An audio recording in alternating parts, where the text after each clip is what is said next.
पहले पवन सिंह, दूसरा उसके बाद खेसारी लाल। पता नहीं भाई जी क्या ठान के बैठे हैं, सुनिए आप लोग।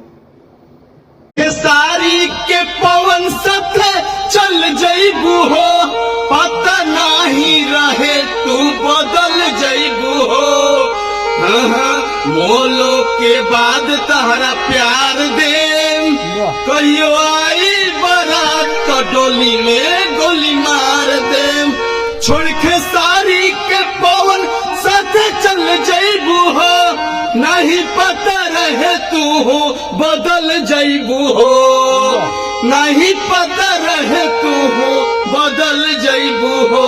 मोलो के बाद हमें प्यार दे, जहिया आए बरा तो डोली में गोली मार दे। जहिया आए बरा तो डोली में गोली मार दे।